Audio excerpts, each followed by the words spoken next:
In this video, we are going to discuss the topic hysteresis.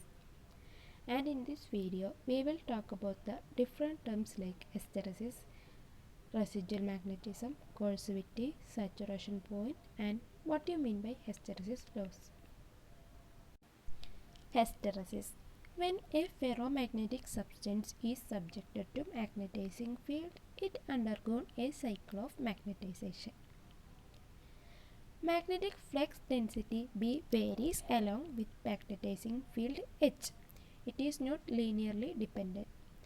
Magnetic flux always lag behind the magnetic field H. This lag of magnetization is called hysteresis. BH curve graph showing the variation of magnetic flux density B when it is subjected to a varying magnetic field H.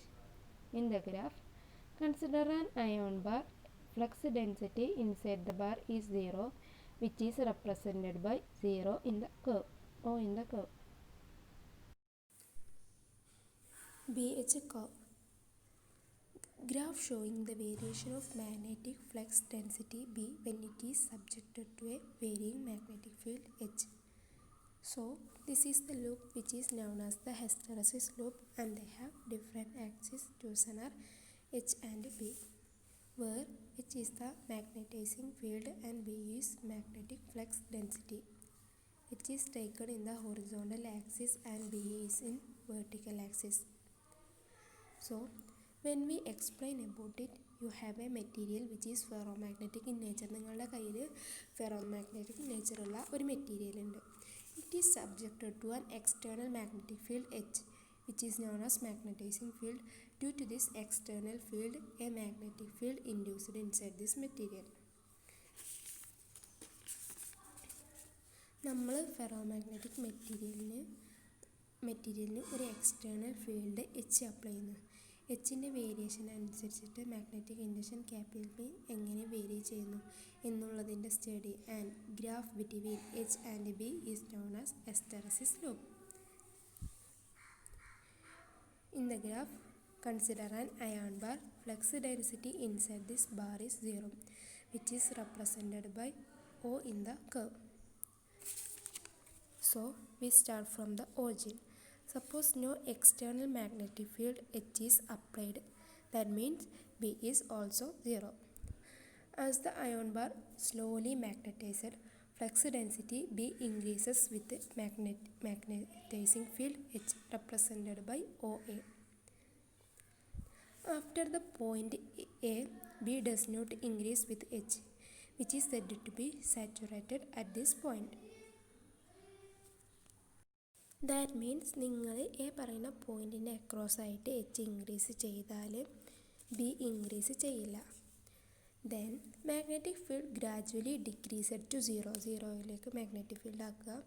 Flux density does not become 0 at H equal to 0. It will be equal to O C called residual magnetism or retentivity. That means even though the external field is completely removed some amount of magnetization, still it is present inside the material. Now reverse the direction of H, then the flux density inside the bar vanishes. The corresponding reverse magnetic field required to reduce flux density to 0 is called coercivity of material, represented by OD.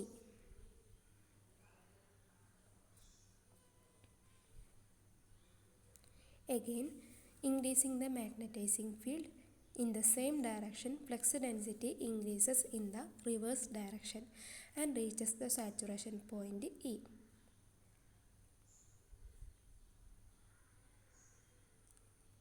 E is symmetrical to A.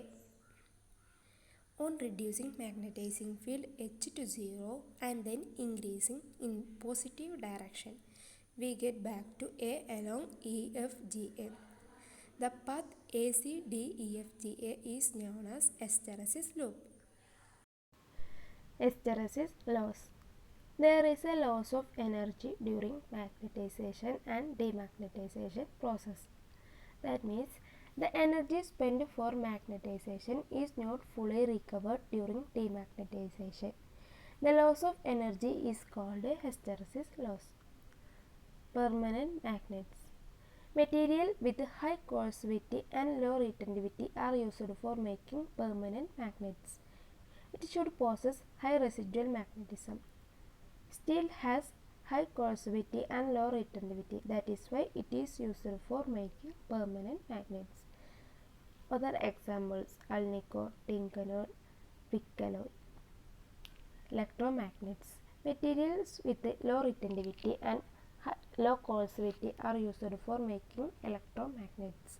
Soft ions are used for making electromagnets. Thank you.